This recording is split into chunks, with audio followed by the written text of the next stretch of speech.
Assalamualaikum warahmatullahi wabarakatuh. Apa kabar sahabat Al-Fatah yang dimuliakan Allah?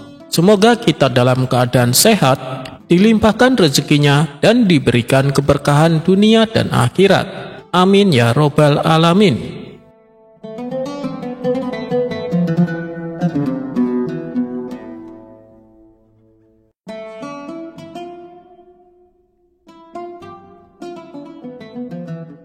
Suatu hari, Baginda Raja memanggil Abu Nawas ke istananya. Setelah berbincang, Raja berkata, "Abu Nawas, aku ingin membangun sebuah rumah yang indah di pinggiran kota. Aku ingin kau yang mengawasi pembangunan rumah itu. Pilihlah seorang tukang bangunan yang kau percayai untuk mengerjakannya." Abu Nawas mengangguk, lalu memilih seorang tukang bangunan yang sudah lama bekerja di kerajaan. Tukang itu terkenal mahir, tetapi akhir-akhir ini ia mulai malas dan tidak sungguh-sungguh dalam bekerja. Suatu hari, Abu Nawas menemui tukang itu dan berkata, "Tuan tukang, Baginda Raja telah memerintahkan kita untuk membangun sebuah rumah mewah. Kau yang akan mengerjakannya dan aku yang akan mengawasi. Namun Baginda Raja tidak ingin terburu-buru. Yang penting rumah ini harus kokoh dan indah." Si tukang bangunan itu merasa senang, namun dalam hatinya ia berpikir, aku sudah lama bekerja. Ini mungkin kesempatan terakhirku sebelum pensiun. Aku bisa mengambil sedikit keuntungan dari proyek ini." Maka saat pembangunan dimulai, ia bekerja dengan asal-asalan. Ia memilih kayu yang murah, mencampur semen dengan lebih banyak pasir agar hemat, dan tidak memperkuat pondasi sebagaimana mestinya.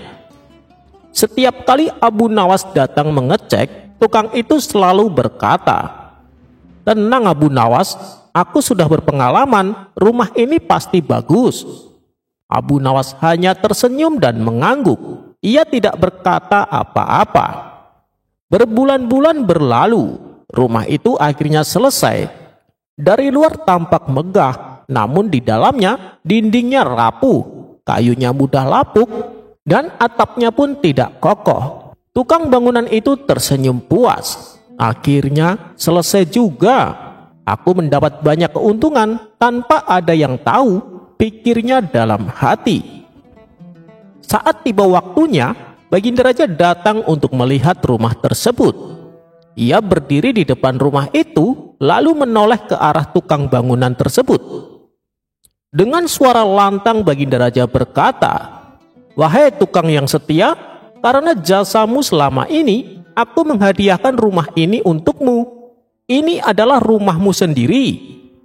Mendengar itu, tukang bangunan itu terkejut bukan main. Matanya membelalak, mulutnya terbuka, tapi tak ada kata yang keluar. Ia melihat rumah itu, rumah yang ia bangun dengan curang dan asal-asalan, rumah yang seharusnya kokoh dan indah, tapi kini akan menjadi tempat tinggalnya sendiri.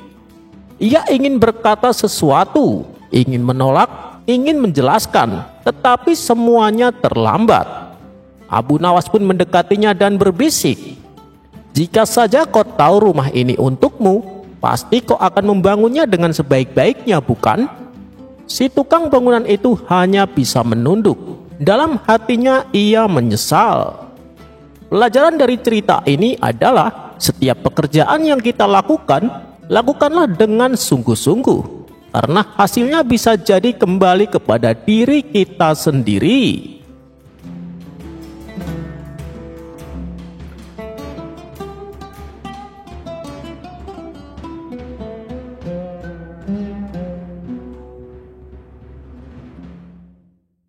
Dikisahkan, Abu Nawas pergi keluar kota untuk menemui sahabatnya. Kedatangan Abu Nawas ini tentu disambut dengan hangat. "Wahai sahabatku, gimana kabarnya?" tanya Abu Nawas. "Alhamdulillah, saya sehat walafiat. Mari silahkan masuk Abu Nawas," sambut kawannya. Setelah lama berbincang-bincang, kemudian sahabatnya ini mengajak Abu Nawas jalan-jalan. "Ayolah kita jalan-jalan, saya juga ingin mencari udara segar," kata Abu Nawas. Mereka berdua lantas jalan-jalan menyusuri kota sahabatnya. "Di kota ini sekarang ramai, Abu Nawas, tidak seperti dulu waktu kamu kesini," ujar sahabatnya. "Kamu benar, banyak sekali perubahan. Suasana di kotamu sekarang menjadi ramai sekali," gumam Abu Nawas. Hingga akhirnya sampailah mereka berdua di sebuah pasar burung. Di sana, Abu Nawas melihat ada seekor burung dijual dengan harga yang cukup mahal. Dalam hati ia berkata, "Beruntung sekali penjualnya. Burung sekecil itu bisa laku dengan harga yang mahal," pikir Abu Nawas. Untuk memastikannya, Abu Nawas lalu mendatangi si pembeli. "Hei kawan, berapa harganya?" tanya Abu Nawas. "Saya membelinya 100 dinar, jawab orang tersebut. 100 dinar? Burung sekecil itu kau beli dengan harga 100 dinar? Apa kamu tidak menyesal?" tanya Abu Nawas kembali. "Ya tidaklah, menurutku harga segitu sudah pantas," balas orang tersebut. "Aneh sekali, apa mungkin di kota ini hewan harganya mahal?" pikir Abu Nawas. Setelah selesai jalan-jalan, kemudian Abu Nawas pamit pulang kepada sahabatnya. Sesampainya di rumah, ia terus memikirkan kejadian yang dilihat di pasar burung. "Aku tidak habis pikir, kenapa burung sekecil itu bisa laku dengan harga mahal? Oh iya, bukankah aku punya seekor ayam? Kalau aku jual di sana, pasti harganya akan mahal.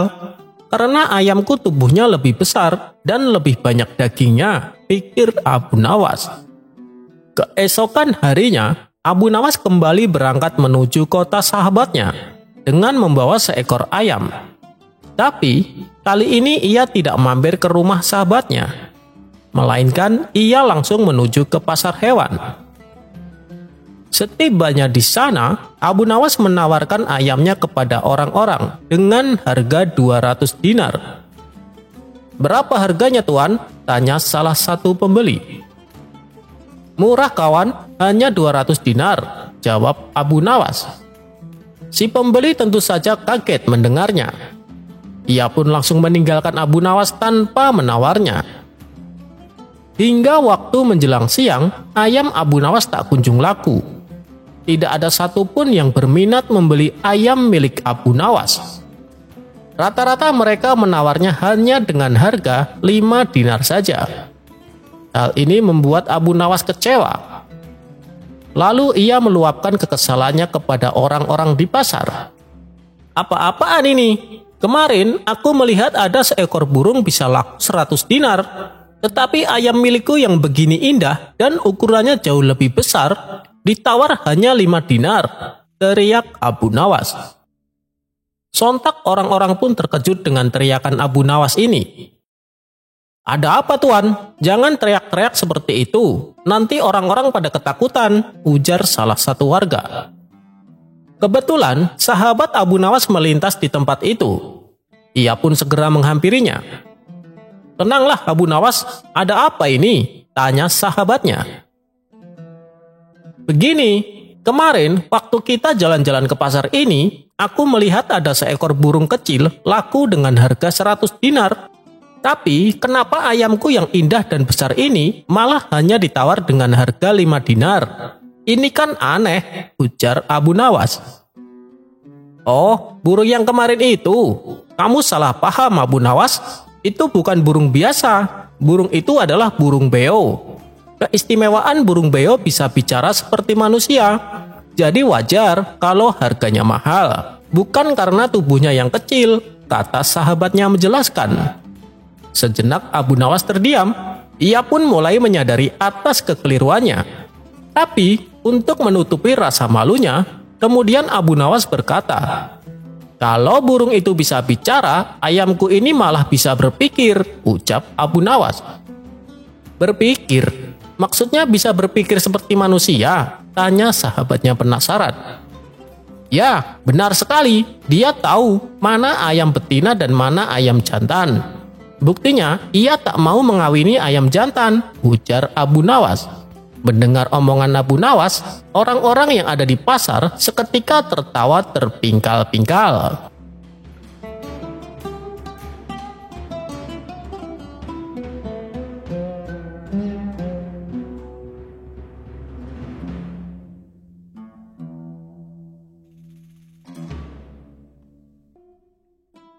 Seringnya Baginda Raja pergi berburu ke hutan, membuatnya selalu meninggalkan istana, sehingga tugasnya sebagai raja kini seringkali diabaikan.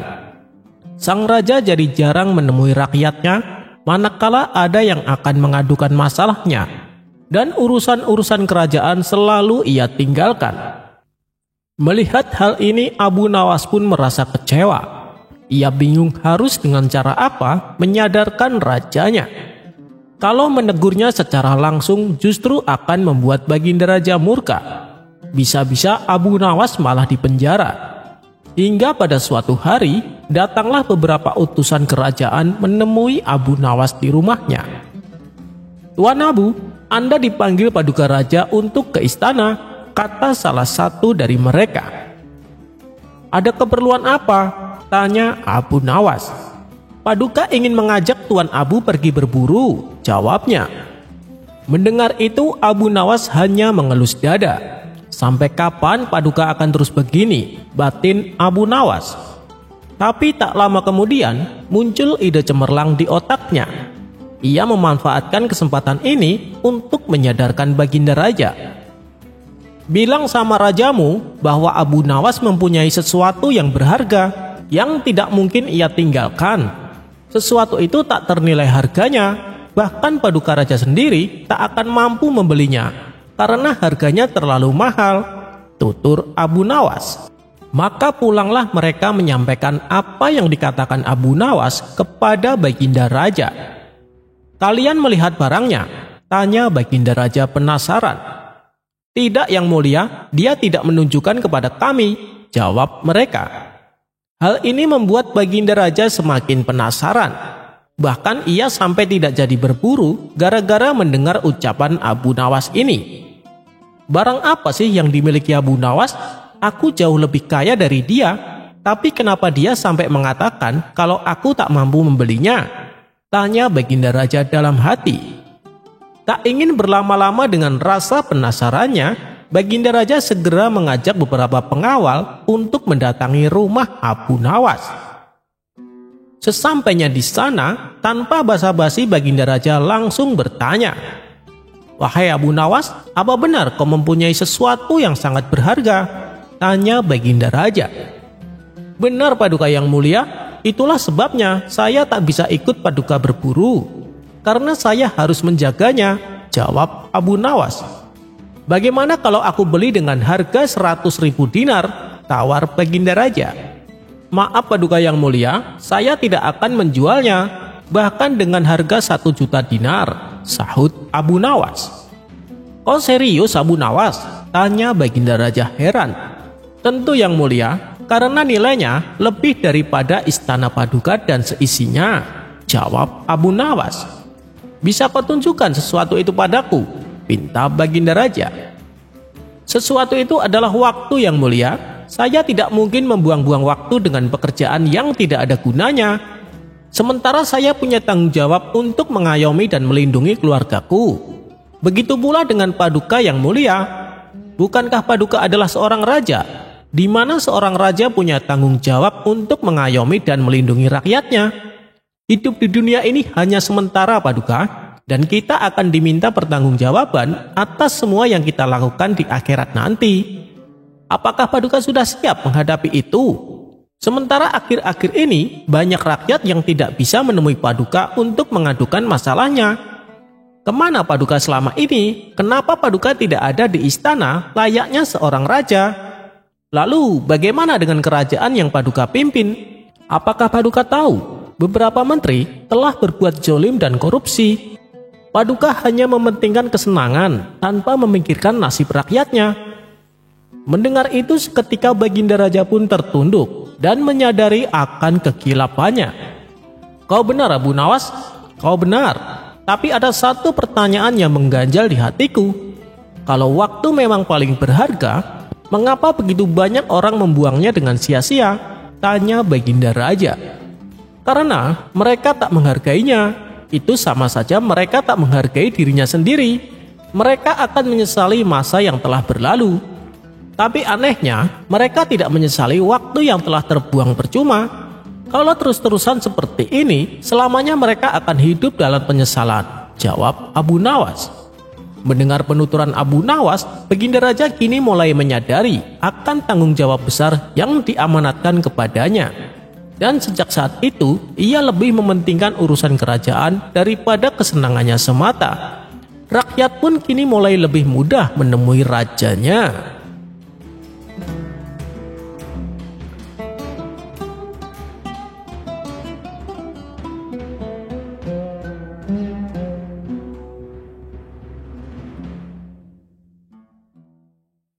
Ada-ada saja ulah Baginda Raja.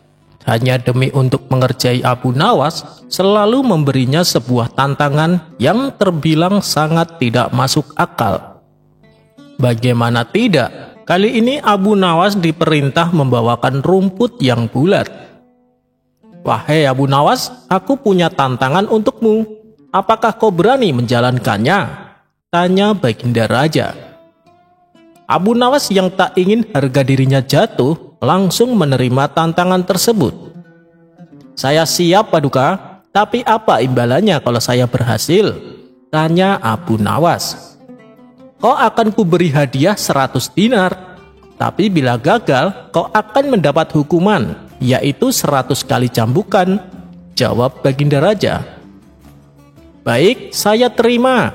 Sekarang beritahu saya apa tantangannya? Tanya Abu Nawas. Begini Abu Nawas, aku ingin kau bawakan rumput-rumput yang bulat, ujar Baginda Raja. Mendengar hal itu sejenak Abu Nawas terdiam. Mana ada rumput yang bulat? Kemana aku harus mencarinya? Pikir Abu Nawas. Tapi namanya saja Abu Nawas. Tak butuh waktu lama, ia pun langsung menemukan solusinya. Itu sih gampang saja Paduka. Baiklah, saya akan membawakannya sekarang, kata Abu Nawas penuh percaya diri. Setelah Abu Nawas dipersilahkan pergi, ia pun segera menuju ke pasar hewan. Sesampainya di sana, kemudian ia menghampiri seorang penjual kambing. Hei kawan, berapa harga kambingmu? Tanya Abu Nawas.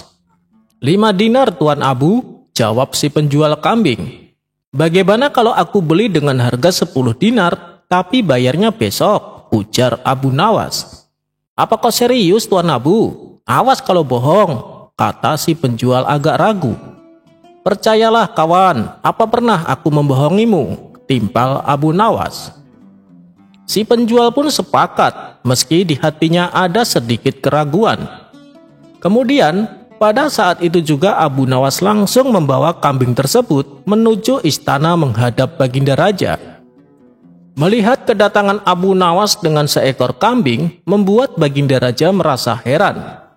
Abu Nawas, apa maksudmu membawa kambing? Yang aku minta rumput-rumput yang bulat, kata Baginda Raja. Ini rumput bulat yang Paduka minta, timpal Abu Nawas. Baginda Raja bertambah bingung mendengar jawaban Abu Nawas. Ia pun kembali bertanya, bagaimana kau bisa mengatakan bahwa kambing ini adalah rumput bulat? Dengan entengnya Abu Nawas menjawab, begini Paduka, kambing ini makan rumput hampir setiap hari. Jika kita menunggu beberapa saat lagi, Paduka akan mendapatkan rumput bulat keluar dari lubang pantatnya. Dan benar saja, baru saja Abu Nawas menjelaskan, si kambing langsung mengeluarkan kotoran berbentuk bulat-bulat. Spontan Baginda Raja tertawa terpingkal-pingkal. Dengan kecerdikan Abu Nawas dan sesuai perjanjian, Baginda Raja memberinya hadiah 100 dinar. Kemudian pada keesokan harinya, Abu Nawas mendatangi si penjual kambing untuk membayar 10 dinar yang ia janjikan.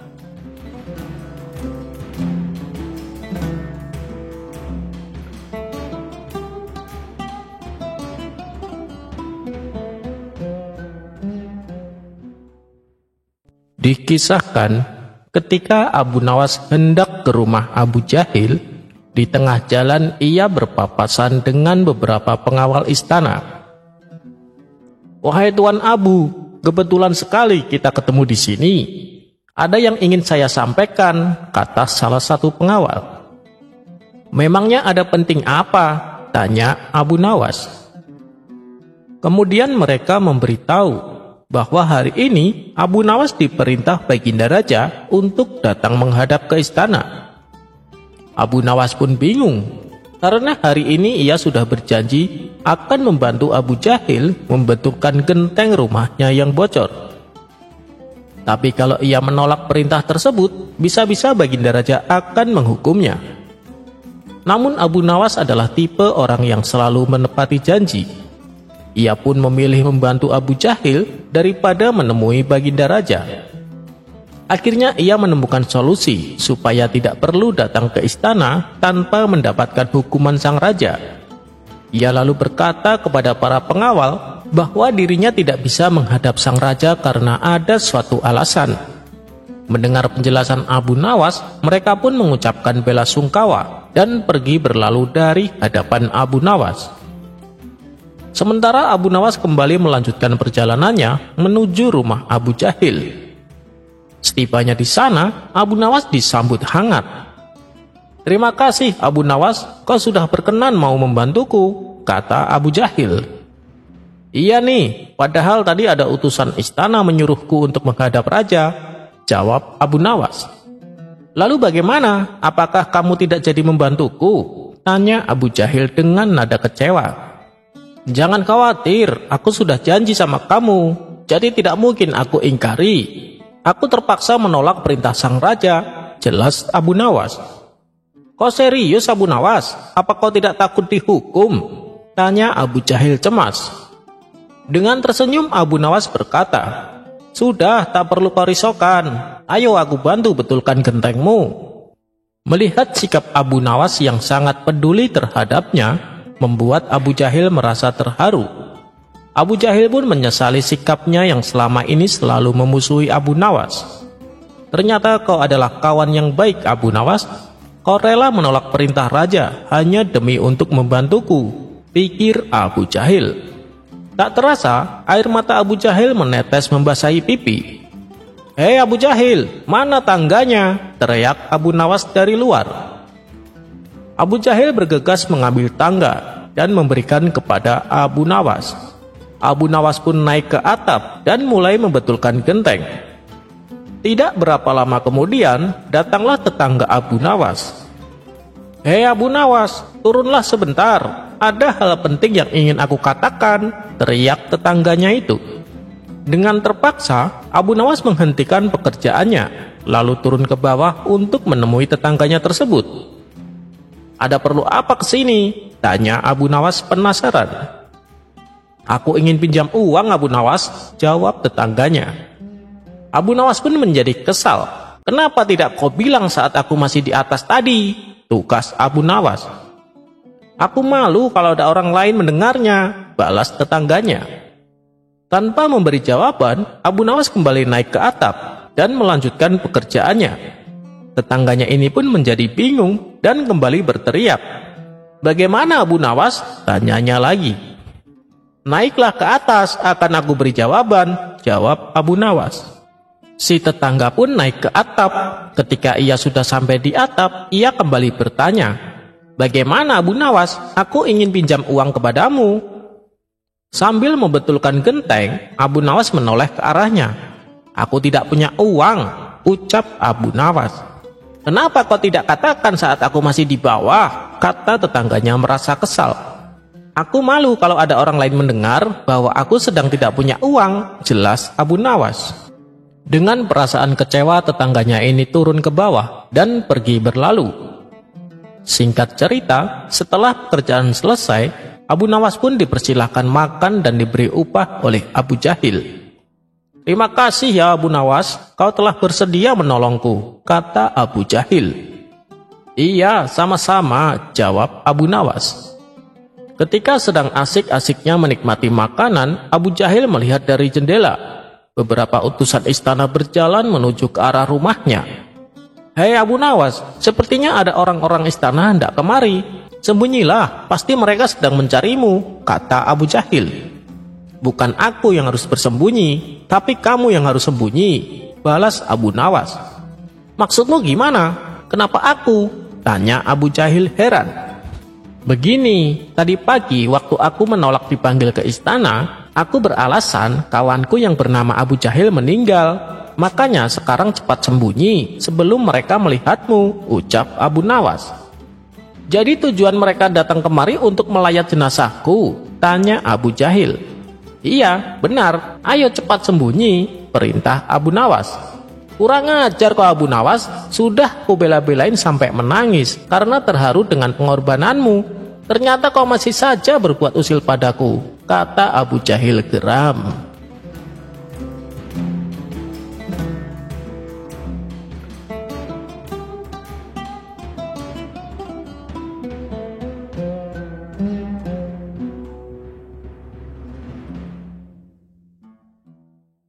Suatu ketika, saat hujan turun dengan derasnya, Abu Nawas duduk terpaku di dalam rumah. Lalu terbesit di benaknya sebuah sop yang hangat. "Alangkah nikmatnya bila suasana dingin begini, aku mempunyai sop yang hangat," pikir Abu Nawas. Sedang enak-enaknya melamun, tiba-tiba terdengar pintu rumahnya diketuk. Abu Nawas pun bergegas bangkit dan membukakan pintu. Ternyata yang datang adalah Abu Jahal. "Ada perlu apa datang kemari?" tanya Abu Nawas. Dengan sedikit malu-malu, Abu Jahal menjawab, "Aku ingin bertanya sesuatu padamu," ujar Abu Jahal. "Oh, silahkan, masuklah, di luar sedang hujan," ajak Abu Nawas. Setelah Abu Jahal dipersilahkan duduk, kemudian Abu Nawas kembali berkata, "Wahai Abu Jahal, apa yang ingin kau tanyakan?" tanya Abu Nawas. "Begini Abu Nawas, suasana hari ini sangat dingin, ditambah dengan turunnya hujan. Tentu akan nikmat sekali bila memakan sop hangat. Kalau boleh, aku memintanya sepiring," pinta Abu Jahal. Mendengar hal itu, Abu Nawas terkejut. Ya Allah, ternyata Abu Jahal bisa mencium isi pikiranku.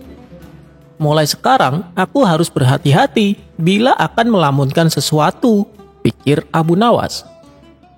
Sebenarnya, aku berniat untuk memakannya sendiri.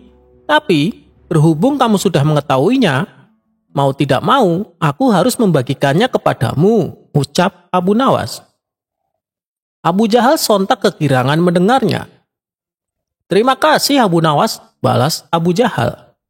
Abu Jahal pun sudah tak sabar menunggu untuk memakan sop hangat milik Abu Nawas.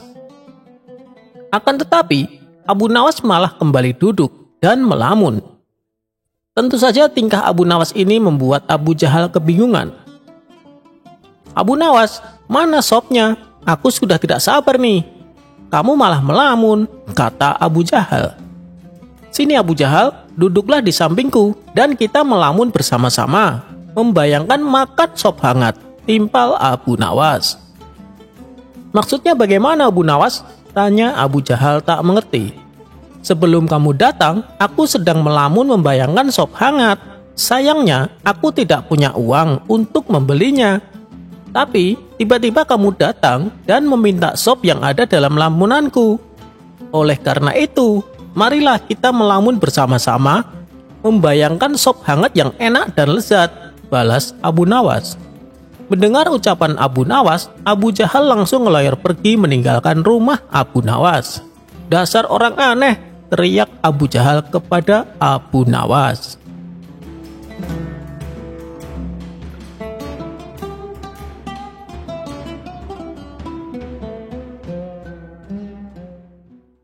Pada suatu hari, Abu Nawas bertamu ke rumah sahabatnya yang bernama Hamid.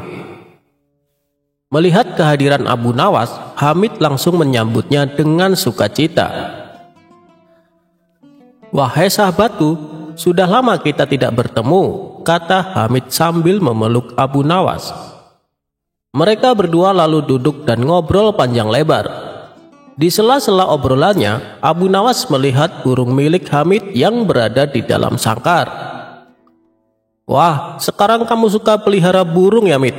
Burungnya bagus sekali," tanya Abu Nawas. "Ya Abu, sekedar untuk mengusir kejenuhan. Sudah banyak yang menawar dengan harga tinggi, tapi tidak aku berikan," jawab Hamid. "Loh, kenapa? Kan kamu dapat untung besar," tanya Abu Nawas heran. "Saya sendiri suka dengan burung itu, Abu Nawas.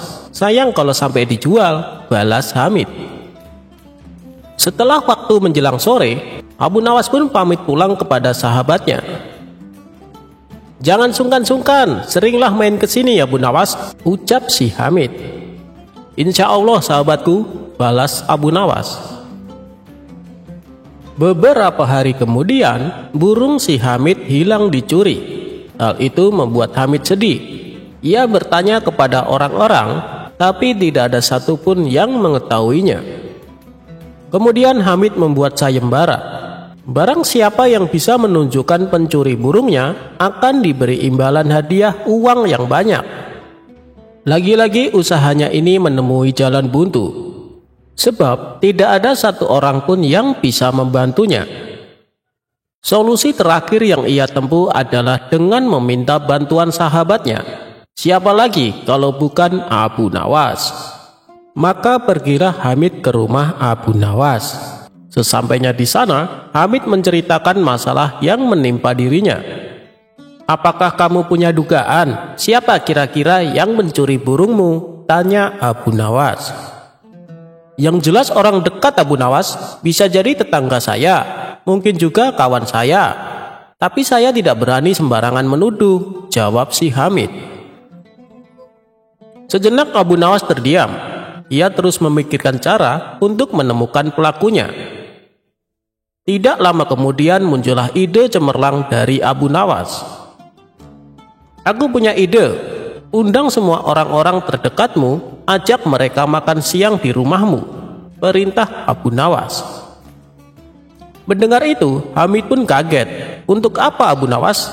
Bisa jadi di antara mereka adalah pencurinya," tanya Hamid. "Jika kau ingin tahu pelakunya, turuti saja perkataanku. Jangan banyak bertanya. Biarkan aku yang bekerja," ucap Abu Nawas menegaskan. "Baiklah Abu Nawas, saya serahkan urusan ini sepenuhnya kepadamu," balas Hamid mengiyakan. Keesokan harinya, Hamid melaksanakan rencana Abu Nawas. Ia mengundang orang-orang terdekatnya. Mereka adalah tetangga Hamid dan kawan-kawan Hamid. Setelah semuanya berkumpul, mereka disuguhi hidangan makan siang. Ketika semua bercengkrama sambil menikmati hidangan makan siang, tiba-tiba Abu Nawas berdiri dan berkata, "Apakah kalian tahu kenapa kita diundang?" katanya. Mereka menjawab, "Untuk makan-makan, Abu Nawas." "Ya, selain itu, dalam rangka apa sebenarnya kita diundang?" Abu Nawas kembali bertanya. Salah satu dari mereka berceletuk, "Dalam rangka pencurian burungnya si Hamid." Spontan para hadirin tertawa mendengar perkataan tersebut. "Tepat sekali, sebenarnya Hamid sudah tahu pelakunya," ucap Abu Nawas. "Apakah kalian siap untuk bersumpah bahwa kalian tidak mengambil burungnya Hamid?" tantang Abu Nawas. Suasana yang tadinya penuh gelap tawa mendadak berubah menjadi tegang. "Jangan tegang begitu dong, saya hanya bercanda," ucap Abu Nawas sambil tertawa untuk meredakan suasana. "Begini kawan-kawan, untuk apa pakai sumpah-sumpahan? Karena sebenarnya saya dan Hamid melihat pelakunya. Dia ada di sini bersama kalian." Mendengar hal itu, orang-orang yang berkumpul di rumah Hamid menjadi penasaran. "Siapa orangnya? Kami ingin tahu," tanya mereka. "Tidak perlu aku sebutkan, nanti biar aku yang akan bicara kepadanya di lain waktu," tutur Abu Nawas. Jawaban Abu Nawas membuat mereka tidak terima. Mereka protes dan berkata, "Tidak bisa Abu Nawas, kami harus mengetahuinya sekarang juga. Kami akan menghukum dan mengusirnya." Situasi pun semakin memanas, dan ini sesuai dengan rencana Abu Nawas. Tidak perlu kalian lakukan itu, cukup dia merasakan kepanikan dan rasa takut saja, balas Abu Nawas berpura-pura meredakan suasana. Mereka tetap saja tidak puas dengan jawaban Abu Nawas. Akhirnya mereka memilih bertanya kepada Hamid. "Hei Hamid, beritahu kami siapa pelakunya," sesak mereka. Hamid pun menjawab sesuai dengan arahan Abu Nawas. "Ya, memang saya dan Abu Nawas sudah mengetahui pelakunya. Namun aku kira Abu Nawas bertindak dengan bijak. Jadi biarkan dia yang atur." Jawaban Hamid malah membuat mereka semakin emosi. "Kami tidak akan meninggalkan rumah ini sebelum kami mengetahui siapa pelakunya," kata mereka serempak. "Baiklah, jika kalian masih bersikeras ingin mengetahuinya, saya akan menyebutkan ciri-cirinya. Pencuri itu ialah lelaki yang di kepalanya terdapat sehelai bulu burung," ucap Abu Nawas menjelaskan. Para hadirin akhirnya senang. Mereka saling melirik satu sama lain. Namun ada satu orang yang nampak tegang. Dia menaruh tangannya di atas kepala dan mulai meraba-raba rambutnya untuk mencari sehelai bulu burung. Di saat itulah Abu Nawas langsung berteriak dan menunjuk orang tersebut. "Dia pelakunya, dia yang telah mencuri burungnya Hamid." Orang itu tidak bisa mengelak, terpaksa ia mengakui perbuatannya. Singkat cerita, burung Hamid akhirnya bisa ditemukan. Sebagai rasa terima kasihnya, Hamid memberikan sejumlah uang kepada Abu Nawas.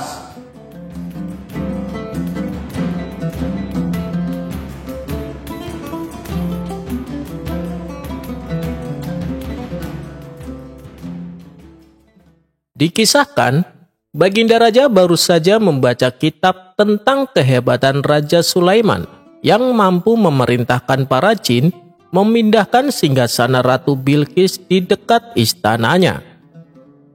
Ia tiba-tiba merasa tertarik. Hatinya mulai tergelitik untuk melakukan hal yang sama. Mendadak beliau ingin istananya dipindahkan ke atas gunung agar bisa lebih leluasa menikmati pemandangan di sekitarnya. Dan bukankah hal itu tidak mustahil bila dilakukan karena ada Abu Nawas yang dikenal amat cerdik di negerinya? Tanpa membuang waktu, Abu Nawas segera dipanggil untuk menghadap Baginda Raja. Setelah Abu Nawas dihadapkan, Baginda Raja memerintahkan Abu Nawas untuk memindahkan istananya ke atas gunung.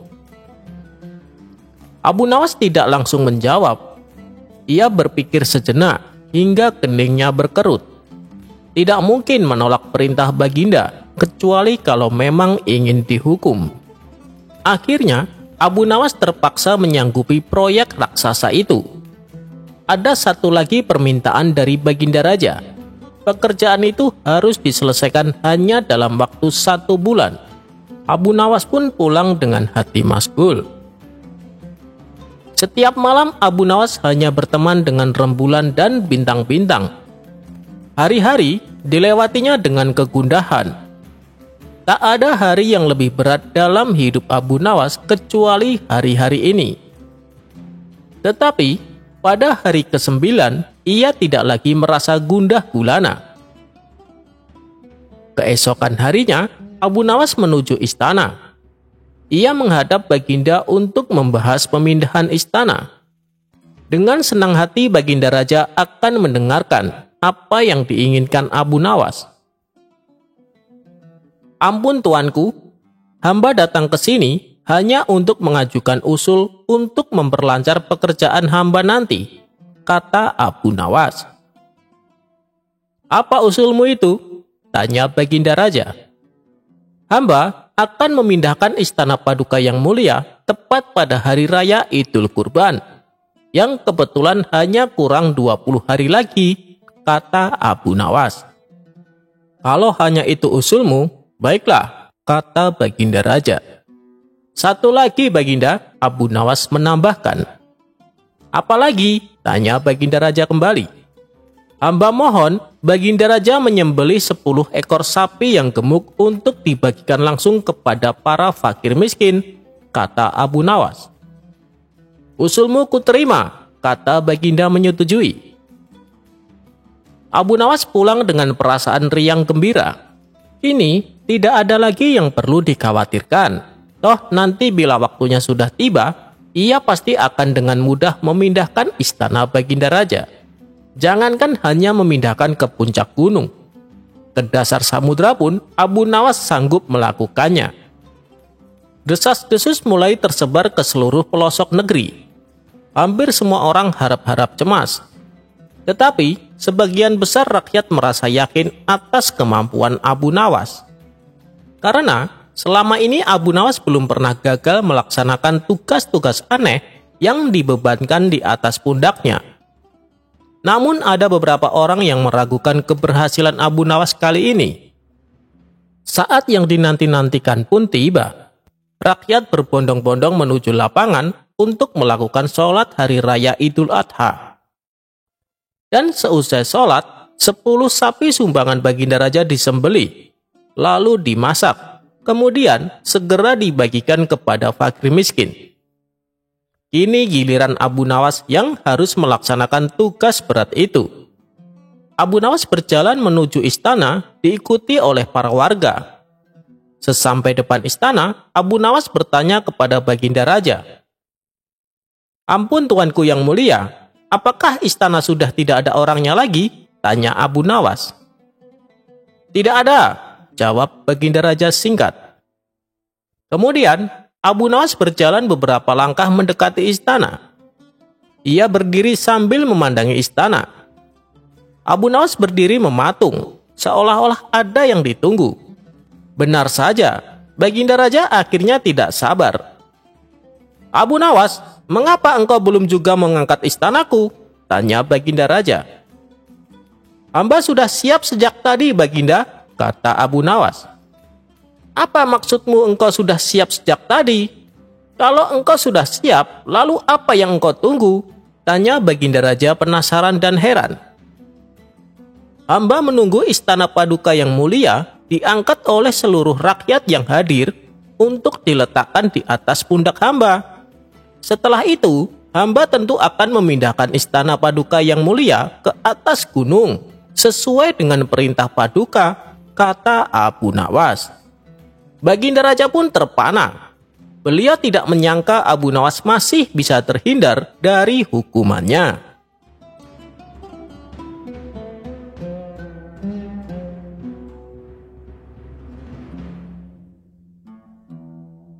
Abu Nawas memiliki banyak santri. Di sela-sela kesibukan, ia selalu menyempatkan diri mengajar santri-santrinya.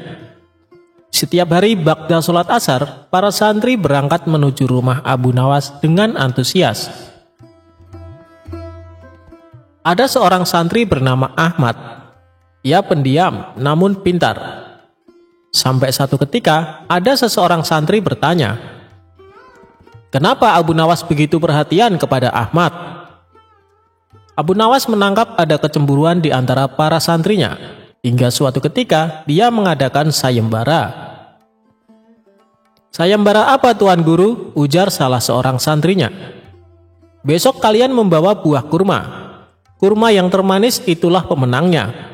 Sebagai hadiah akan kuberikan sorban," ujar Abu Nawas. Mereka pun berlomba-lomba membeli kurma ke pasar. Ada juga santri yang memetik di kebun orang tuanya. Ahmad sebagai anak yatim dan miskin hanya mempunyai 3 kurma di rumahnya. Saat dia jalan, dia melihat anak kecil menangis, lalu merasa iba dan menghampirinya.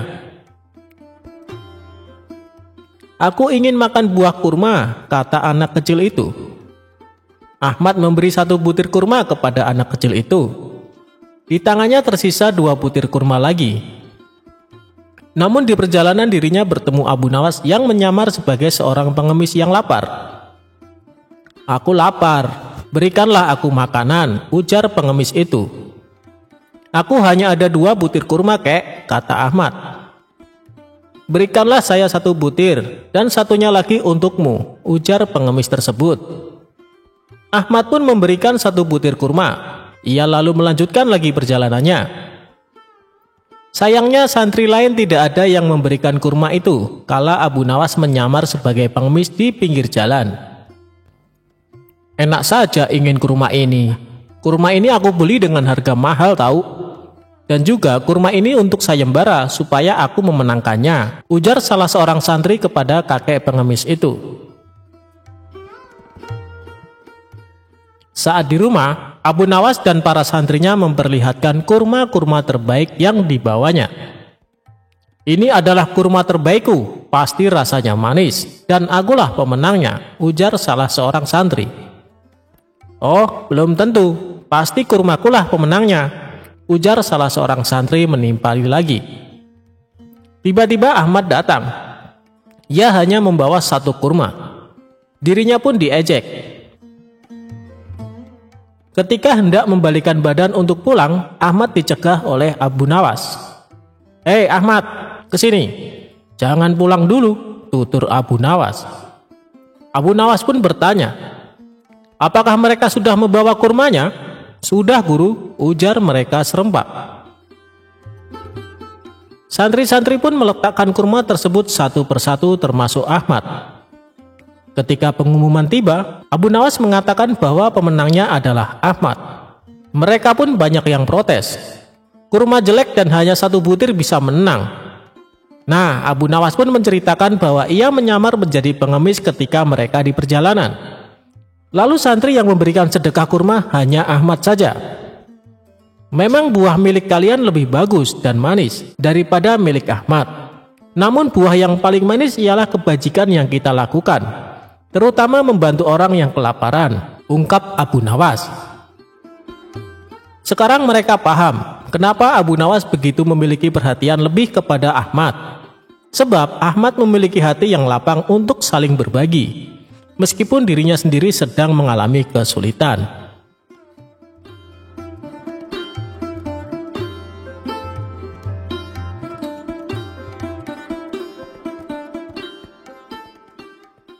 Abu Nawas menangkap pencuri dengan tongkat ajaib.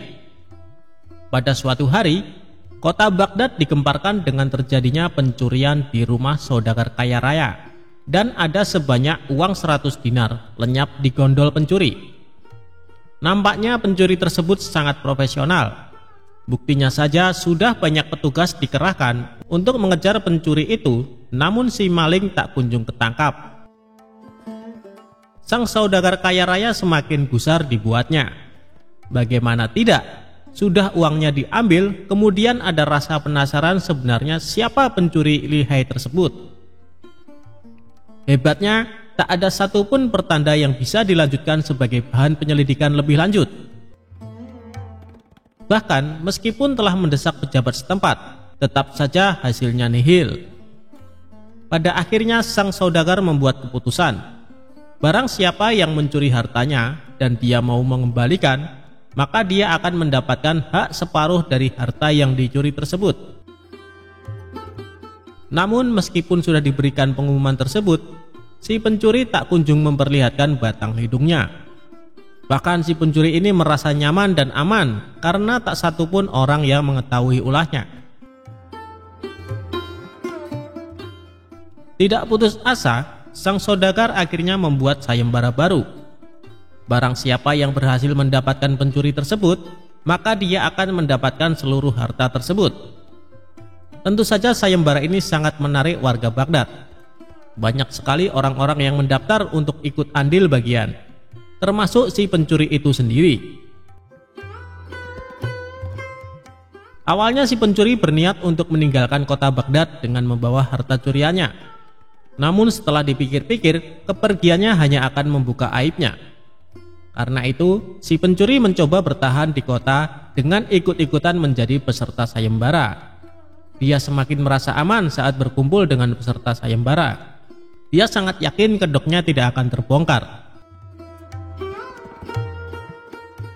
Begitu melihat hasil yang belum jelas terlihat dari sayembara yang sudah dibukanya, sang saudagar akhirnya mendesak sang hakim untuk mendatangkan Abu Nawas. Namun sayangnya, Abu Nawas pada hari itu sedang berada di Damaskus dan baru bisa pulang pada esok harinya. Semua harapan bertumbuh pada Abu Nawas kasak-kusuk begitu gencar di kalangan warga. Mereka menebak apakah Abu Nawas mampu menguak teka-teki tersebut. Sementara itu, si pencuri hatinya menjadi ciut karena dia tahu bagaimana kemampuan Abu Nawas dalam memecahkan masalah. Pada keesokan harinya, Abu Nawas datang dengan membawa tongkat banyak sekali.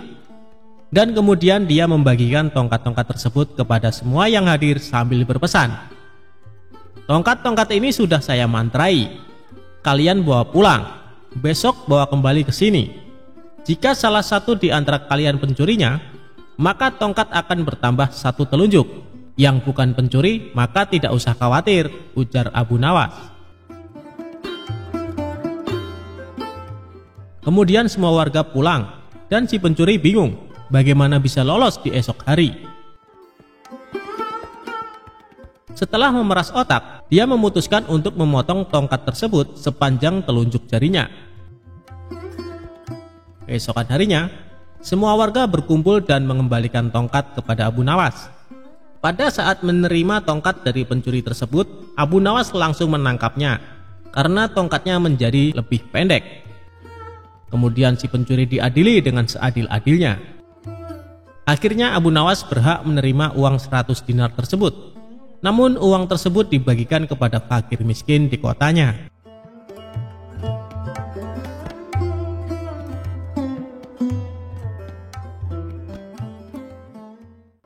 Abu Nawas jual arak. Sang raja jadi marah besar.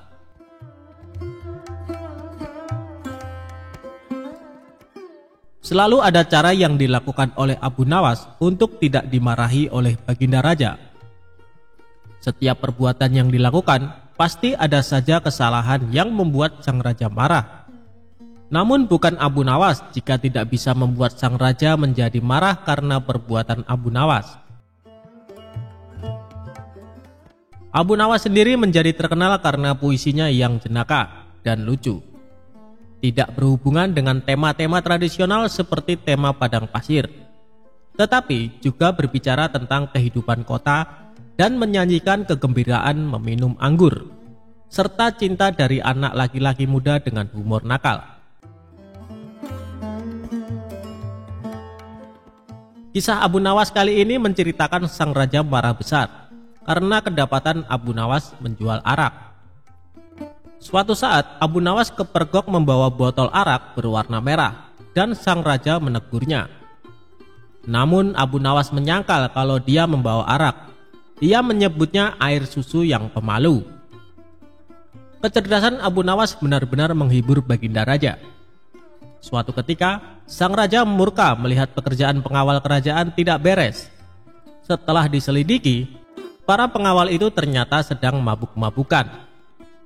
"Wahai para pengawalku semua, sudah sering kuingatkan kau jangan sering mabuk-mabukan," ujar Baginda Raja. Para pengawal terlihat gemetar, mereka menunduk, tidak berani menatap wajah sang raja karena merasa bersalah. "Ceritakan kepadaku, dari mana kalian mendapat arak itu?" tanya sang raja. Untuk beberapa saat para pengawal itu tidak mau mengaku. Namun setelah raja membentak, para pengawal pun mengaku. "Abu Nawaslah yang membawa arak itu, kami juga diajari mabuk-mabukan olehnya," ujar salah seorang pengawal. "Cepat bawa Abu Nawas ke hadapanku sekarang juga, kalau tidak kalian yang akan menerima hukuman dariku," ujar sang raja. Keesokan harinya para pengawal itu mendatangi rumah Abu Nawas yang sangat sederhana. Sesampainya di rumah Abu Nawas, salah seorang pengawal berkata, "Bawalah botol ini dan katakan ini semua atas perintahmu." "Tunggu dulu, dengan minuman arak ini aku pasti dihukum oleh raja," kata Abu Nawas. "Jika engkau lolos dari hukuman raja, aku akan memberimu sejumlah dinar," ucap sang pengawal. "Lalu apa keuntunganmu memberiku sejumlah dinar?" ucap Abu Nawas. "Jika engkau lolos dari hukuman raja, maka kami juga akan lolos dari hukuman raja. Gunakanlah kecerdasanmu mengelabui raja," kata pengawal itu. Akhirnya Abu Nawas pergi menemui Baginda Raja membawa arak dengan botol merah. "Wahai Abu Nawas, apa yang engkau pegang itu?" tanya Baginda Raja. "Ini susu, Baginda, rasanya enak sekali," jawab Abu Nawas seenaknya. "Bagaimana itu susu? Air itu berwarna merah, sedangkan susu berwarna putih bersih," kata Raja. Sang Raja pun mengambil botol yang dipegang Abu Nawas. "Betul, Sang Baginda, susu itu berwarna putih bersih. Dia berubah merah karena malu bertemu Baginda, dan berubah warna jadi merah merona," jawab Abu Nawas dengan mencoba mengambil hatinya Raja yang rupawan. Sang Raja pun tertawa sambil geleng-geleng kepala meninggalkan Abu Nawas. Meski ia tahu yang dibawa oleh Abu Nawas adalah arak. "Baiklah, aku maafkan kalian. Tapi jika kalian mengulangi lagi perbuatan kalian, maka hukumannya berlipat ganda," titah sang Raja. Dan akhirnya sang Raja pun mengampuni kesalahan para pengawal. Sedangkan Abu Nawas mendapatkan sejumlah dinar dari para pengawal karena telah berhasil melaksanakan misinya.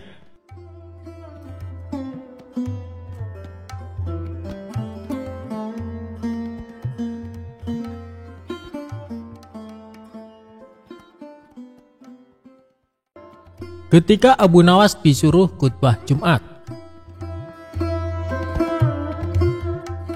Abu Nawas adalah seorang penyair yang sangat cerdik dan pintar. Namun selain sebagai penyair, Abu Nawas juga dikenal sebagai mubalek di desa tempat tinggalnya. Oleh sebab itu, suatu ketika Abu Nawas diminta untuk menjadi imam ketika hendak sholat Jumat. Selain itu, pada waktu tersebut Abu Nawas juga diminta mengisi khutbah Jumat untuk memberikan ceramah keagamaan. Setelah mandi dan berpakaian rapi, Abu Nawas pun mulai melangkahkan kakinya menuju ke masjid. Ketika sampai di masjid, tidak lama kemudian terdengar suara azan. Tak lama berselang, datanglah masyarakat yang beragam Muslim dengan sangat ramai. Karena yang menjadi khotib kali ini adalah Abu Nawas, maka banyak sekali masyarakat Muslim yang datang ke masjid. Ceramah dan khutbah Abu Nawas sangat disenangi oleh masyarakat kala itu. Sebab dalam setiap ceramah keagamaan yang disampaikan oleh Abu Nawas sangat relevan terhadap isu-isu yang sedang berkembang. Akhirnya, waktu yang ditunggu para jamaah pun tiba. Abu Nawas naik ke mimbar dan segera memulai khutbahnya. Khutbah tersebut dimulai dengan salam dan berlanjut pada materi yang akan disampaikan oleh Abu Nawas. Namun, pada saat berkhutbah, Abu Nawas melihat para jamaahnya yang mengantuk bahkan sampai tertidur. Melihat hal itu, kemudian Abu Nawas berteriak, "Api, api, api!" dengan sangat keras. Hal tersebut sontak membuat para jamaah sangat terkejut dan berdiri mencari keberadaan api tersebut. Bahkan ada juga jamaah yang hanya saling pandang satu sama lainnya. Kemudian ada salah seorang jamaah yang menanyakan, "Di mana apinya?" kepada Abu Nawas. Walau ada jamaah yang berkata demikian, tapi Abu Nawas tetap melanjutkan khutbahnya. Kemudian keluarlah perkataan dari Abu Nawas, jika ada api yang dahsyat di neraka bagi mereka yang lalai dalam beribadah. Maksud dari teriakan api, api, api dari Abu Nawas adalah api neraka tersebut. Barang siapa yang lalai dalam beribadah, maka ia akan merasakan panasnya api neraka. Usai melakukan ceramah tentang api neraka, kemudian Abu Nawas menutup khutbahnya dengan lantunan doa-doa. Setelah itu, Abu Nawas memimpin sholat Jumat dengan khusyuk dan diikuti oleh para jamaah. Ketika salat, para jamaah masih teringat dan terngiang-ngiang dengan api neraka yang dikatakan oleh Abu Nawas dalam khutbahnya.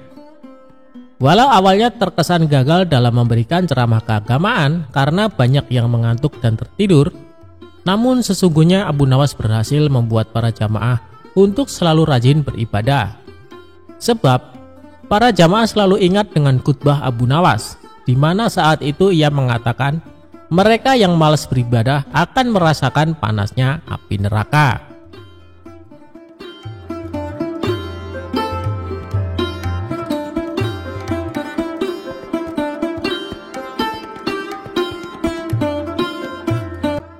Kisah Abu Nawas dihukum raja minum air mendidih.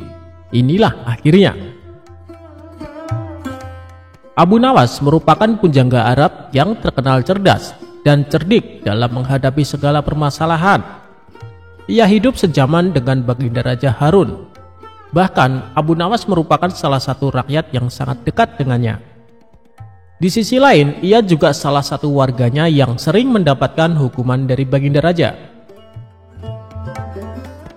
Tapi yang membuat Baginda Raja kesal, Abu Nawas selalu saja bisa lolos dari hukuman karena kecerdikannya. Dan kali ini Abu Nawas kembali melakukan kesalahan. Abu Nawas ketahuan prajurit istana tengah menenggak minuman keras. Dengan cepat, para prajurit ini segera menangkap dan membawanya ke hadapan Baginda Raja. Abu Nawas, kelakuanmu masih saja tidak berubah. Selama ini aku sudah berbaik hati sama kamu. Aku sengaja meloloskanmu dari hukuman, karena kamu selalu berjanji tidak akan mengulanginya. Tapi kali ini sudah tidak bisa ditolerir lagi. Apapun alasanmu, kamu tetap akan saya hukum, ucap Baginda Raja. Sementara Abu Nawas hanya terdiam, kepalanya tertunduk tak berani menatap. Kira-kira hukuman apa yang pantas diberikan supaya Abu Nawas kapok dengan perbuatannya? Tanya Baginda Raja kepada penasehat istana. Kemudian penasehat istana mengusulkan, bagaimana kalau Abu Nawas dihukum dengan cara minum air yang mendidih? Ternyata usulan tersebut langsung diterima Baginda Raja. Usulanmu bagus sekali, saya setuju denganmu, kata Baginda Raja. Seketika Abu Nawas langsung pucat. Tubuhnya menjadi gemetaran karena sama saja ia akan dihukum mati. Ampun Paduka yang mulia, hamba mohon keringanan hukuman, minta Abu Nawas. Keputusanku sudah bulat Abu Nawas, dan tak bisa ditawar-tawar, balas Baginda Raja. Baiklah Paduka, kalau itu memang sudah keputusan Paduka, saya terima dengan berat hati. Tapi sebelum saya menjalani hukuman, izinkan saya menemui istri dan anak-anak saya untuk berpamitan, ujar Abu Nawas. Sejenak Baginda Raja terdiam. Ia heran dengan kata-kata Abu Nawas yang berpamitan. Maksudnya bagaimana Abu Nawas? Tanya Baginda Raja merasa heran. Begini Paduka, apabila air mendidih masuk ke dalam perut, bukan hanya lidah dan bibir saja yang akan melepuh, tapi semua organ tubuh di dalamnya juga ikut melepuh. Tidak menutup kemungkinan saya akan mati saat itu juga, jelas Abu Nawas. Baginda Raja pun terkejut, ia tak menyadari akan hal itu. Kasihan juga Abu Nawas, tapi masa saya harus menarik kembali ucapan saya? Itu tidak mungkin. Martabat saya sebagai raja akan jatuh, pikir Baginda Raja. Baiklah Abu Nawas, saya penuhi permintaanmu. Sekarang juga kamu pulang, tapi besok kamu harus sudah ada di sini, titah Baginda Raja. Abu Nawas pun lalu pamit pulang.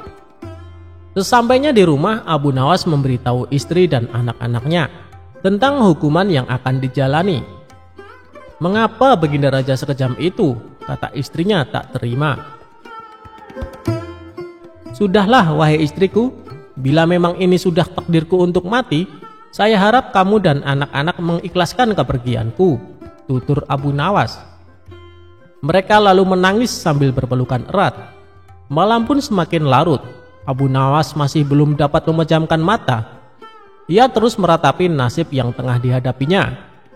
Namun ia terus mencari cara bagaimana supaya bisa lolos dari hukuman Baginda Raja. Saat Abu Nawas sedang memutar otaknya, tiba-tiba rasa lapar mulai menghinggap.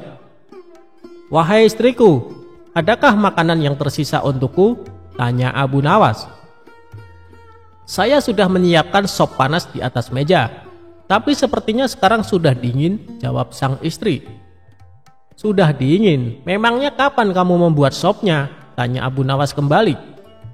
Tadi sewaktu habis Isya, ini kan sudah tengah malam, jadi wajar kalau sopnya sudah dingin, kata sang istri memperjelas. Saat itu terbesitlah di otak Abu Nawas akan ide yang cemerlang. Tapi Abu Nawas sengaja tidak memberitahu istrinya, sebab ia tidak ingin rencananya menjadi berantakan. Setelah menjelang pagi hari, Abu Nawas mengumpulkan para tetangganya, dan ia memberitahu mereka bahwa dirinya akan dihukum mati. Dan ia meminta agar para tetangganya ini ikut bersamanya ke istana. Berita mengejutkan ini tentu saja membuat para tetangganya kaget. Ia tak menyangka Baginda Raja bisa sekejam itu. "Abu Nawas, kamu kan dekat dengan Baginda Raja. Kenapa tidak minta ampun darinya?" tanya mereka. "Biarlah, nasi sudah menjadi bubur. Baginda Raja juga tidak akan mencabut ucapannya," terang Abu Nawas. Maka berangkatlah Abu Nawas ke istana dengan didampingi keluarga dan para tetangganya. Melihat kedatangan Abu Nawas bersama orang banyak, Baginda Raja pun bertanya, "Hei Abu Nawas, kenapa kau bawa orang banyak sekali? Apakah kau hendak melawanku?" Dengan ekspresi wajah sedihnya, Abu Nawas menjawab, "Ampun Paduka, Paduka jangan salah paham. Mereka semua adalah tetangga saya Paduka. Mereka ingin melepas kepergian saya." Baginda Raja pun akhirnya tidak keberatan akan hal itu. "Baiklah Abu Nawas, apakah kau siap menjalani hukuman?" tanya Baginda Raja. "Saya siap Paduka, silahkan bawa kemari air mendidihnya," balas Abu Nawas. Lalu beberapa prajurit istana membawakan bejana yang berisi air mendidih ke hadapan Abu Nawas. "Sekarang kamu minum air mendidih itu Abu Nawas," kata Baginda Raja. "Siap Paduka yang mulia, tapi sebelumnya izinkan saya meminta maaf dan berpamitan kepada keluarga saya dan para tetangganya," pinta Abu Nawas. "Oh silakan," ucap Baginda Raja. Abu Nawas pun menghampiri istri dan anak-anaknya. Suara tangis istri dan anak-anak Abu Nawas pun pecah. Orang-orang yang hadir pun ikut bersedih, tak terasa air mata Baginda Raja juga ikut menetes. Sebenarnya Baginda Raja tidak tega, tapi ia tidak mungkin membatalkan hukuman. Karena banyaknya tetangga yang ikut hadir, tentu saja memakan waktu lama hingga tak terasa air mendidih yang ada di dalam bejana menjadi dingin. Setelah Abu Nawas selesai berpamitan, ia segera mengambil air di bejana dan meminumnya sampai habis. Tentu saja Abu Nawas tidak mengalami suatu apapun, sebab air yang ada di dalam bejana sudah menjadi dingin. "Paduka yang mulia, saya sudah menjalani hukuman. Izinkan saya pulang," pinta Abu Nawas. Melihat hal itu Baginda Raja menjadi bengong. "Hei Abu Nawas, bukankah saya menyuruhmu minum air mendidih?" tanya Baginda Raja. "Benar Paduka, tapi air di bejana itu kan tadinya mendidih. Jangan salahkan saya kalau air itu menjadi dingin. Saya hanya melakukan apa yang seharusnya saya lakukan," jawab Abu Nawas. Dengan kecerdikannya inilah Abu Nawas kembali lolos dari hukuman maut. Ia pun dibolehkan pulang oleh Baginda Raja bersama anak istri dan para tetangganya. Itulah kisah kecerdikan Abu Nawas dalam menghadapi permasalahan dalam hidupnya.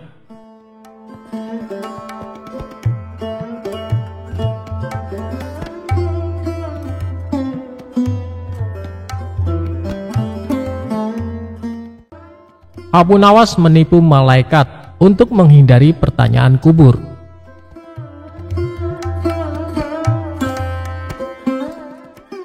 Abu Nawas adalah seorang sosok yang dekat dengan Khalifah Harun. Semasa hidupnya, Abu Nawas dikenal sebagai orang yang cerdik, jahil, dan kerap membuat orang sekitarnya jengkel.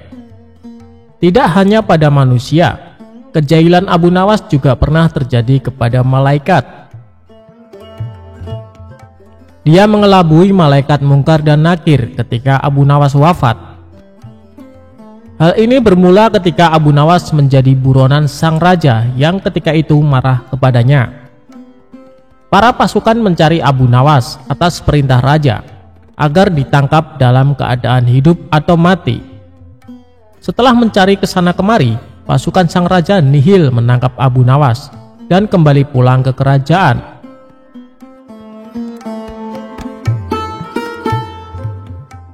Mengetahui pencariannya berakhir, Abu Nawas pulang ke rumahnya untuk kemudian sholat 2 rakaat. Usai sholat, dia memberikan surat wasiat kepada istrinya. Beberapa waktu pun berlalu dan Abu Nawas wafat. Dari situ, kisah Abu Nawas menipu malaikat pun dimulai.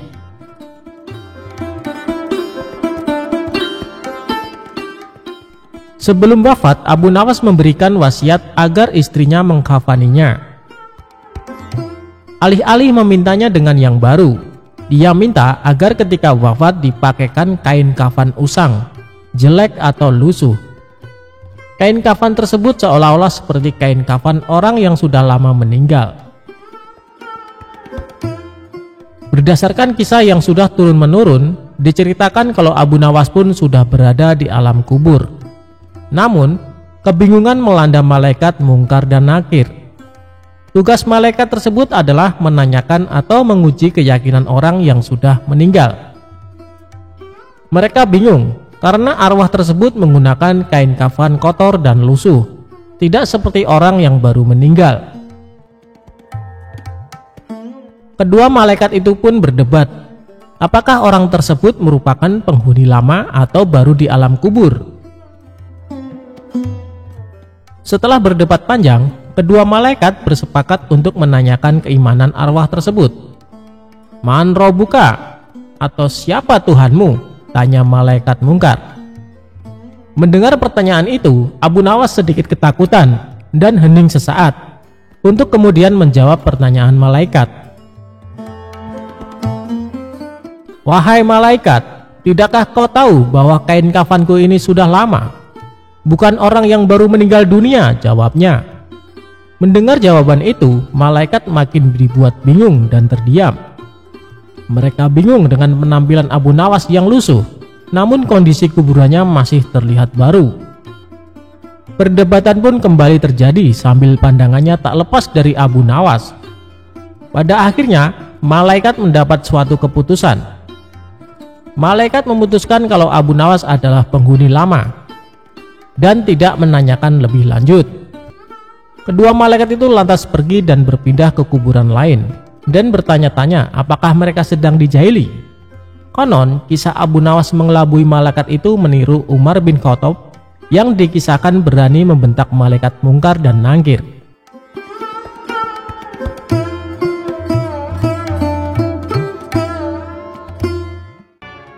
Abu Nawas kok ditipu? Ya ditipu balik pelakunya. Suatu kali, Abu Nawas memutuskan menjual satu-satunya keledai yang biasa digunakan sebagai kendaraan karena dia sangat membutuhkan uang. Istrinya pun menyetujui rencana itu. Dalam perjalanannya ke pasar hewan, dia bertemu seseorang. Orang itu lantas menanyakan harga jual ternak yang disebutnya sebagai kambing. Berkerutlah kening Abu Nawas karena orang itu menyebut keledainya sebagai kambing. Abu Nawas menyanggah bahwa hewan yang dibawanya bukanlah kambing, tetapi keledai. Seseorang tadi lantas menantang Abu Nawas untuk segera menjual hewan itu di pasar. Abu Nawas tentu akan memperoleh harga yang amat murah menurutnya. Abu Nawas meneruskan perjalanannya. Dia tak terlalu menghiraukan seseorang yang baru bicara dengannya tadi. Tak lama berselang, ia bertemu seseorang lagi ketika dia sedang menunggangi keledainya.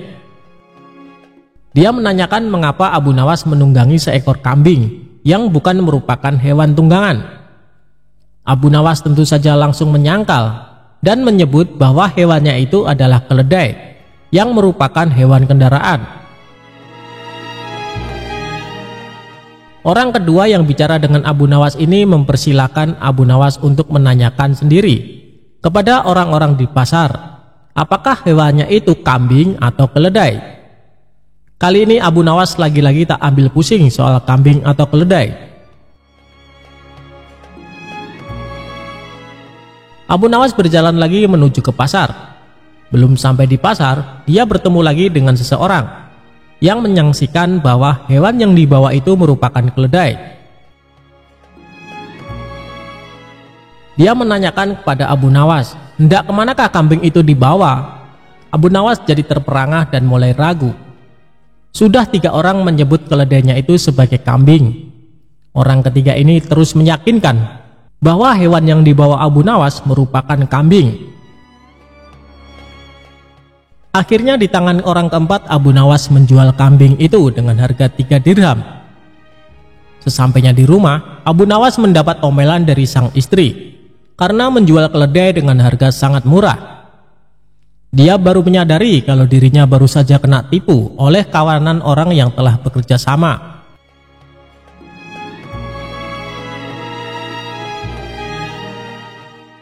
Bersama rasa dongkolnya, Abu Nawas merencanakan sesuatu untuk membalas penipu itu. Dia cari kayu dari hutan dan direkayasanya seolah-olah merupakan kayu ajaib yang bisa mewujudkan apa saja yang diinginkannya.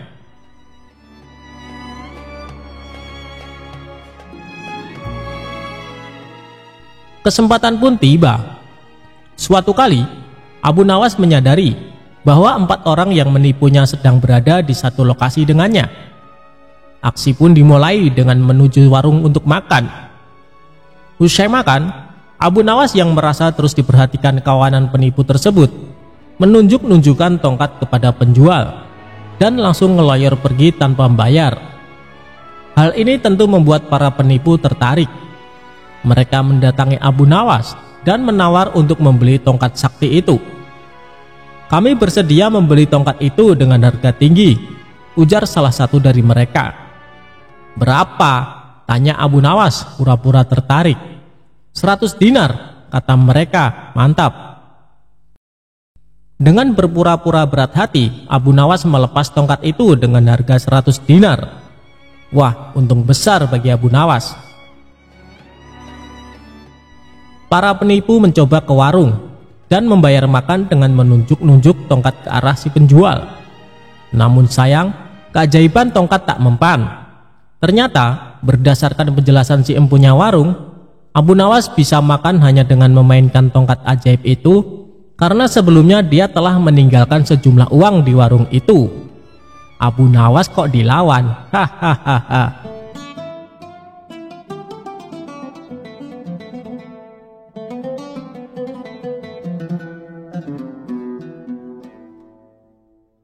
Dikisahkan, ada seorang tuan tanah tetangga Abu Nawas yang kaya raya. Hampir semua warga di desa setempat bekerja di perkebunan milik tuan tanah tersebut. Tapi tuan tanah itu memiliki sifat yang kikir dan pelit. Tidak hanya itu, dia juga berprofesi sebagai rentenir. Abu Nawas yang bijaksana resah atas sifat tetangganya itu. Dia berpikir keras bagaimana cara agar sang tuan tanah bertobat dan tidak melakukan profesinya itu. Setelah perenungan yang dalam, ide cemerlang Abu Nawas muncul. Keesokan harinya, Abu Nawas menemui kawan-kawannya yang sedang asyik tongkrongan di warung. Dia bercerita, "Semalam aku mendapatkan wangsit dalam mimpiku yang tidak bisa aku tolak." "Apa isi wangsit itu, wahai Abu Nawas?" timpal salah satu kawan Abu Nawas. "Wangsit itu, apapun yang dititipkan padaku akan beranak," sahut Abu Nawas. "Maksudnya apa, wahai Abu Nawas?" tanya kawan-kawannya.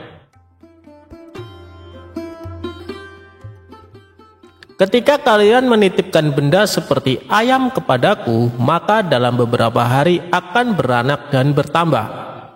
Begitupun ketika kalian menitipkan uang atau aku meminjam uang kepada kalian. Beberapa hari kemudian uang itu akan beranak dan bertambah," kata Abu Nawas. Sebagian kawan percaya, sebagian kawan lainnya tidak percaya. Mereka berpikir ini akal bulus Abu Nawas agar bisa meminjam uang. "Aku akan menitipkan 1 ekor kambing padamu nanti sore," kata salah satu kawan. "Aku akan menitipkan 2 dinar uang kepadamu," timpal kawan yang lainnya. Ternyata setelah 5 hari berlalu, kambing dan uang yang dititipkan kepada Abu Nawas benar-benar beranak. Dari kambing 1 ekor dikembalikan menjadi 5 ekor. Begitupun uang yang dititipkan. Dari 2 dinar dikembalikan menjadi 5 dinar. Berita kehebatan Abu Nawas ini tersebar luas ke penduduk desa. Berita itu sampai pada telinga tuan tanah yang pelit dan berprofesi sebagai rentenir. Suatu hari, tuan tanah bersama para pengawalnya mendatangi rumah Abu Nawas. Dia menanyakan, "Wahai Abu Nawas, adakah keperluan yang kamu butuhkan kepadaku? Katakan saja, nanti aku bantu, jangan sungkan-sungkan." "Maaf tuan tanah, sepertinya saat ini saya tidak sedang membutuhkan apa-apa," kata Abu Nawas. "Baiklah, nanti kalau kamu perlu apa-apa, datanglah kepadaku, jangan sungkan-sungkan," timpal tuan tanah dengan senyum yang ramah. Kemudian berlalu meninggalkan Abu Nawas.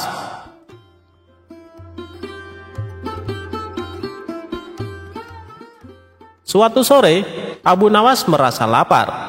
Dia sudah tidak mempunyai apapun di dalam rumah untuk dimakan. Kemudian dia teringat tuan tanah dan rencananya dulu. Abu Nawas langsung mendatangi rumah tuan tanah. Dia meminjam 3 butir telur untuk dimakan. 5 hari kemudian, Abu Nawas mengembalikan telur tersebut. Tuan tanah kaget ketika membuka bingkisan dari Abu Nawas. "Kenapa jadi 5 butir, wahai Abu Nawas?" tanya tuan tanah pura-pura tidak tahu seraya tersenyum. "Apakah tuan tidak tahu? Apapun yang dititipkan atau dipinjamkan kepadaku akan beranak dan bertambah banyak," kata Abu Nawas. Tuan tanah tersenyum, kemudian menawarkan pinjaman kepada Abu Nawas. Tapi Abu Nawas menolak dengan dalih sedang tidak butuh.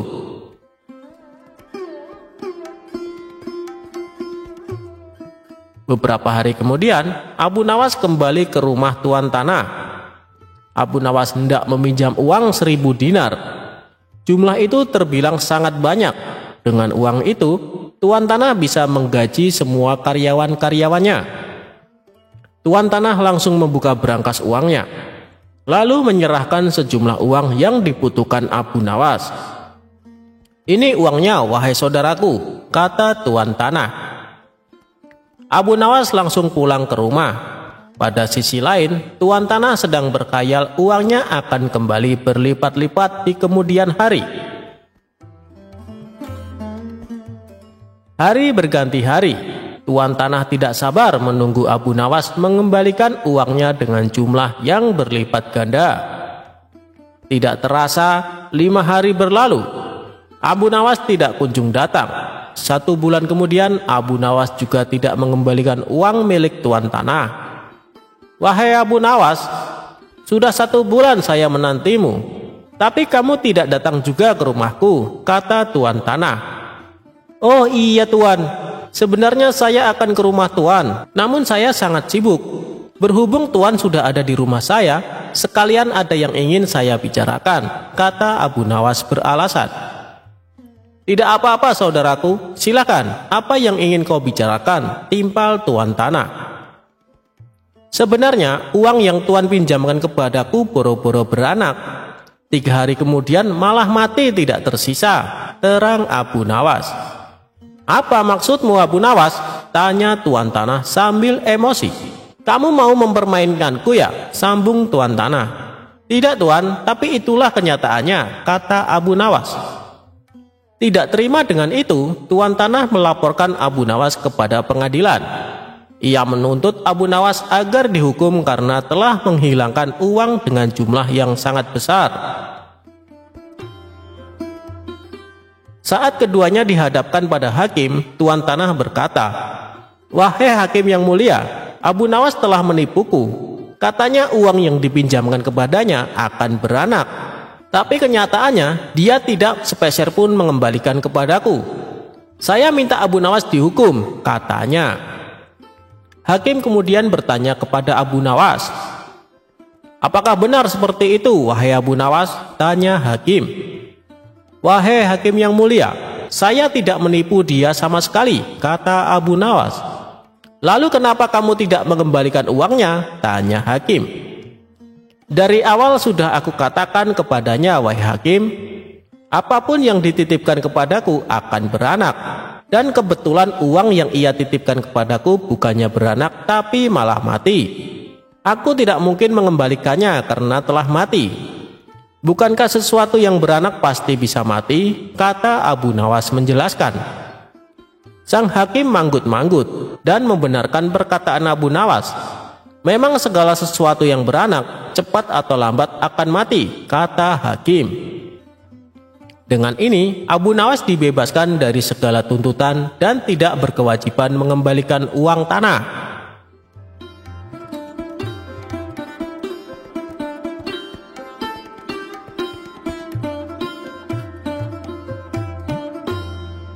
Tuan Hakim mengaku kalah cerdas dengan Abu Nawas. Abu Nawas suatu hari sedang melihat-lihat kebunnya yang sudah lama tidak terurus.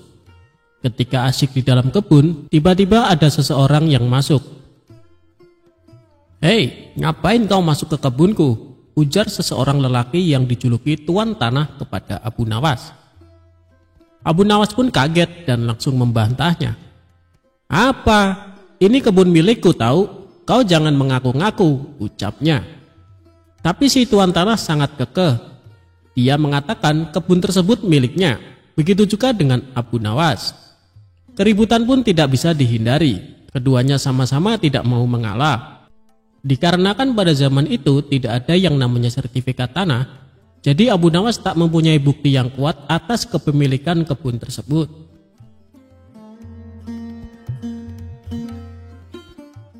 Tidak ada jalan lain bagi Abu Nawas kecuali melapor kepada Baginda Raja. "Ayo kita adukan masalah ini kepada Baginda Raja," ucap Abu Nawas. Tantangan tersebut tidak membuat si Tuan Tanah mundur. Ia tetap meladeni permintaan Abu Nawas. Keduanya pun pergi ke istana untuk menghadap Baginda Raja.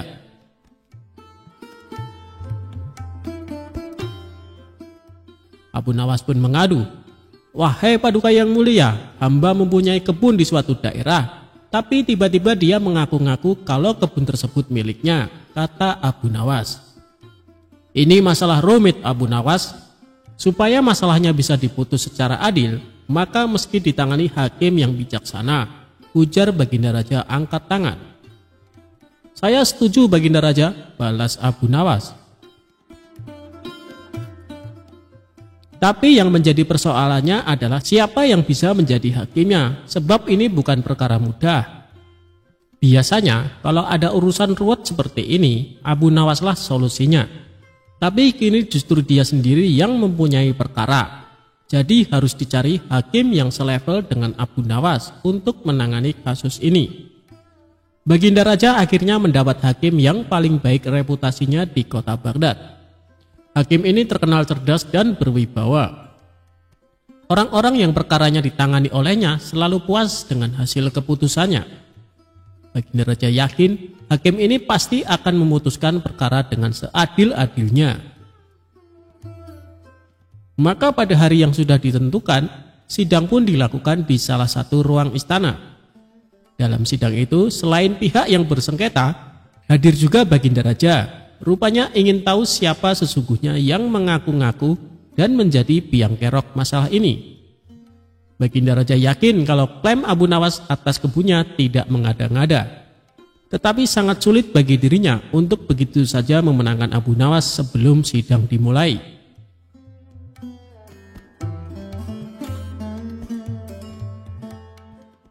Bila di antara kalian berdua ada yang terbukti bersalah dengan mengaku-ngaku kebun tersebut miliknya, maka hukuman penjara siap menanti, ancam Baginda Raja. Oleh karena itu, sebelum sidang dimulai, aku kasih satu kesempatan lagi. Kalau mau jujur sekarang, aku tidak akan menghukumnya, ucap Baginda Raja mengancam. Tapi si Tuan Tanah tetap pada pendiriannya, dan sidang langsung dimulai. Untuk menguji kebenaran atas pengakuan kebun itu, maka sang hakim bertanya kepada kedua belah pihak yang bersengketa. "Berapa jumlah pohon di dalam kebunmu?" tanya hakim kepada Tuan Tanah. Si Tuan Tanah nampak kebingungan, bahkan cenderung panik. Sedangkan Abu Nawas terlihat lebih tenang. padahal dia sendiri tidak tahu jumlah pohon yang ada di kebunnya karena tak pernah menghitungnya. Lagi pula siapa yang sudi menghitung pohon di kebun?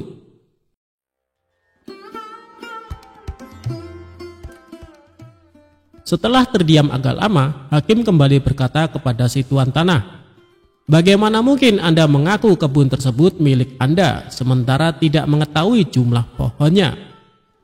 Si tuan tanah hanya menunduk dalam-dalam. Ia tampaknya grogi berat. Melihat tuan tanah ini, hakim dan Baginda Raja makin yakin kalau si tuan tanahlah yang berbohong.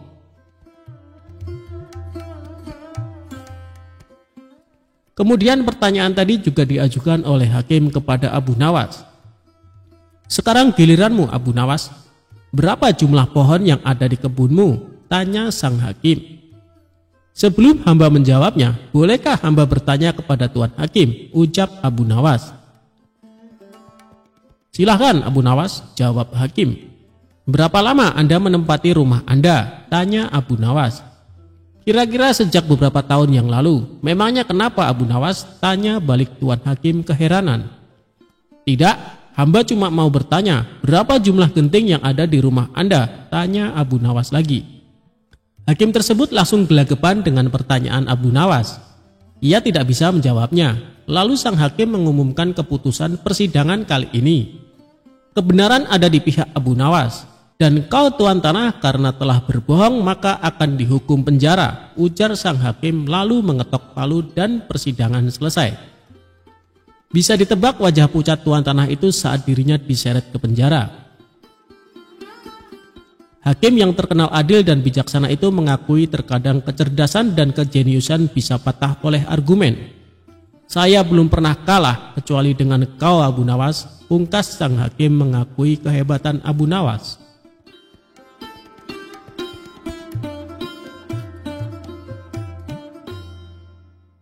Dongeng pengantar tidur untuk Baginda Raja.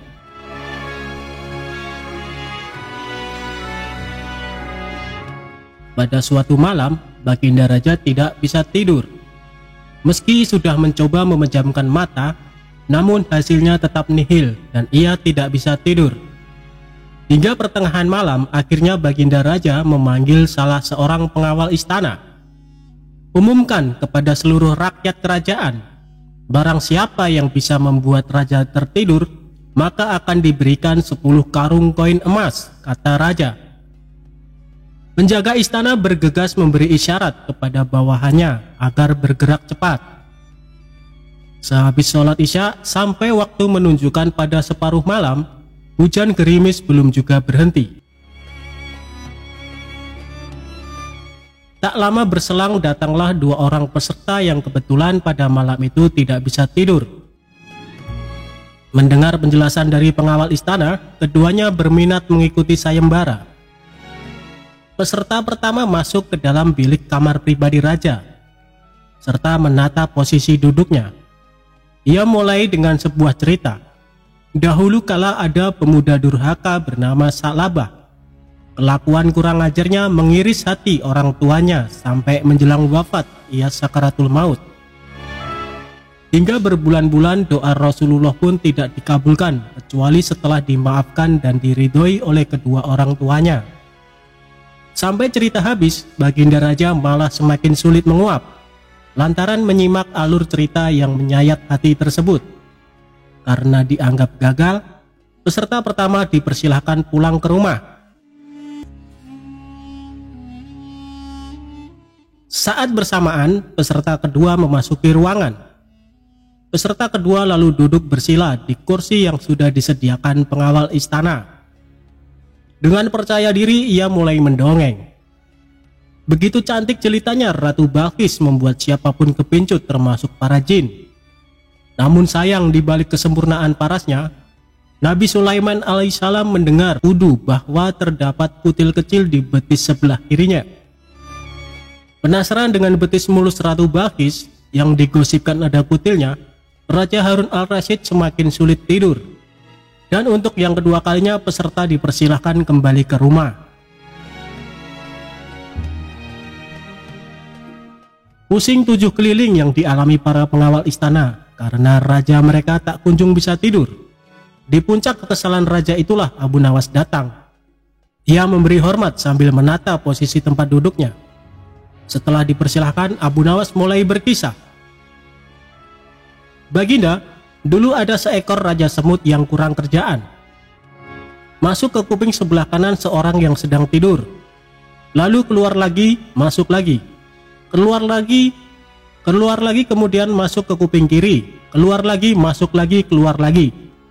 Abu Nawas mengulang cerita tersebut sampai beberapa menit kemudian. Agak kesal mendengar kisah yang dituturkan oleh Abu Nawas monoton dan tidak menarik, justru membuat raja menguap 2 kali. Kemudian raja memiringkan tubuhnya membelakangi Abu Nawas. Perlahan raja pun mulai mengatupkan kedua matanya dan tertidur. Keesokan harinya Abu Nawas masuk lagi ke istana dengan mengendarai kereta bendi. 10 karung diangkat ke dalam bendi satu persatu. Penjaga pintu istana geleng-geleng kepala ketika bendi keluar pintu gerbang. Terlihat Abu Nawas tidur pulas di atas tumpukan karung emas dengan suara mendengkur.